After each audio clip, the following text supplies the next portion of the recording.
नमस्कार, आप देख रहे हैं तेज न्यूज। मैं हूं आपके साथ विनोद राजभर। आइए शुरू करते हैं खबरों का सिलसिला।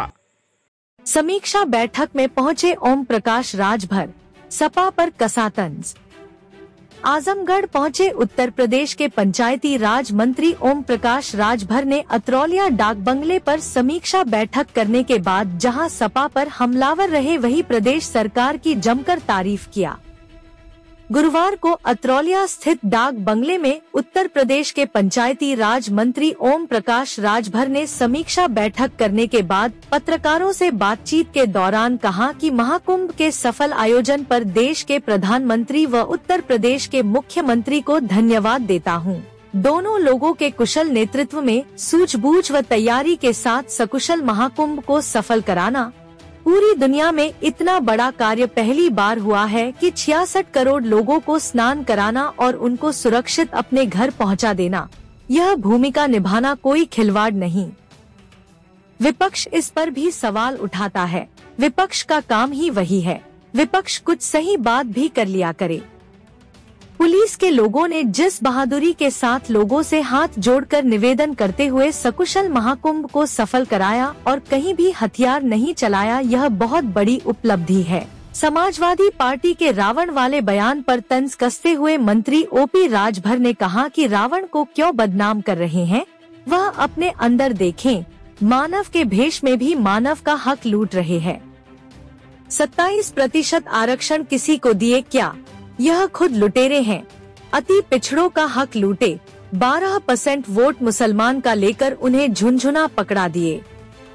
वोट के लिए बोलते हैं कि आ जाओ, जब वोट ले लेते हैं फिर सरकार बनाकर गाना सुनाते हैं कि मेरे अंगने में तुम्हारा क्या काम है। उन्होंने कहा कि आजमगढ़ के 10 विधानसभा में तैयारी कर रहे हैं। सभी विधानसभा के कार्यों की समीक्षा हम करते रहते हैं। अगले चुनाव में आजमगढ़ में भी खाता नहीं खुलेगा। फिलहाल आइए हम आपको ओम प्रकाश राजभर का पूरा बयान सुनाते हैं। तो जब अबू रावण को काहे कह रहे हैं, वो अपना ही काहे नहीं देखते। उन्होंने तो मानव के भेष में मानव का हक लूटा। 27% आरक्षण दिया राजभर को, दिया पाल को, दिया प्रजापति को, नाई को, गुण को, निषाद को, बिंद को, केवट को, मल्लाह को, चौरसिया को दिया। किसी को दिया हो तो बता दें। ये तो खुदे लुटेरा हैं। अति पिछड़ों का हक लूटा। 18% वोट मुसलमानों का लिया, झुनझुना थमा दिया। वोट जब लेना होता है तो कहते हैं कि आ जाओ, जब वोट मुसलमानों का ले लेते हैं पिछड़ों का, तब फिर जब सरकार बना लेते हैं तो गाना सुनाते हैं कि मेरे अंगने में तुम्हारा क्या काम है। उत्तर प्रदेश के 1,08,000 ग्रामीण सफाई कर्मी की मांग है। सेवा नियमावली बदलाव, पद का नाम बदलाव, प्रमोशन, इसके लिए क्या? उसके लिए आयोग 5 सदस्यीय टीम गठित हो गई है। 1 महीने में रिपोर्ट तैयार होकर आ रही है। उस पर कार्रवाई चल रही है। संजय निषाद के लोग क्या कहेंगे? लगातार उनके ऊपर इल्जाम लग रहा है। अपने वो बड़े भाई हैं, नेता आदमी हैं, उन पे क्या कहा जाए। देखिए, एक इतिहास है कि हमेशा फलदार वृक्ष पर ही लोग चक्का मारते हैं। उसी से उम्मीद करते हैं ये छोटा नहीं बड़ा बड़ा फल दे, बढ़िया मस्त दे। तो हमेशा जितने सूखे हुए लोग रहते हैं, जिनको कुछ नहीं मिलता है, कोई काम नहीं है, तो वो खाली चक्का मारते हैं कि पेड़ में कि फल लगा है तो मारो, उसी में से टूट के कुछ लाई जाए। हमारे क्षेत्र के ही एक मीडिया को आप बड़ी सर महाकुंभ सकुशल संपन्न हुआ है, इसके लिए क्या करें? कि इसके लिए हम देश के प्रधानमंत्री जी को और उत्तर प्रदेश के मुख्यमंत्री योगी आदित्यनाथ जी को धन्यवाद देते हैं कि दोनों लोगों के कुशल नेतृत्व में सूझबूझ के साथ, पूरी तैयारी के साथ, पूरी योजना बना करके सकुशल कुंभ को सफल कराना पूरी दुनिया में इतना बड़ा काम पहली बार हुआ है। इतनी जनसंख्या, जो 66 करोड़ लोगों की बात आ रही है कि 66 करोड़ लोगों को स्नान करा देना और सकुशल लोगों को अपने अपने घर पहुंचा देना, ये भूमिका निभाना खिलवाड़ बात नहीं है। यूपी के बीजेपी महाकुंभ का सफल आयोजन के लिए इसकी तारीफ कर रहे हैं। बीजेपी के इस बयान से अखिलेश यादव भड़क गए हैं। उनका कहना है कि बंदर में मौत की लिस्ट अभी तक जारी नहीं, उसका जिम्मेदार कौन? देखिए, वो विपक्ष में हैं, वो विपक्ष की बात तो करेंगे ही। हम तो यही उनको कहेंगे कि कुछ सही बात भी बोला करिए। पुलिस के लोगों ने जिस बहादुरी के साथ हाथ जोड़ करके, माइक बजा करके और सकुशल उन लोगों ने काम को अंजाम दिया है, महाकुंभ में जिस तरह एक भी कहीं हथियार नहीं चला है, इस पे उनको नहीं जानकारी है कि कितने बारीकी के साथ पुलिस वालों ने अपील करके, हाथ जोड़ करके, माइक से निवेदन करके और 66 करोड़ लोगों को सकुशल स्नान करा के घर पहुंचा दिए। इसकी तो तारीफ उनको करनी चाहिए। और जहां तक रही बात डीजीपी अगर उन पुलिस वालों की शाबाशी नहीं करेगा तो फिर तो ये तो अन्याय होगा। लगातार अव्यवस्था के लिए जो महाकुंभ में है, विपक्ष बार बार सवाल उठा रहा है। नहीं, देखिए, विपक्ष का काम है सवाल उठाना।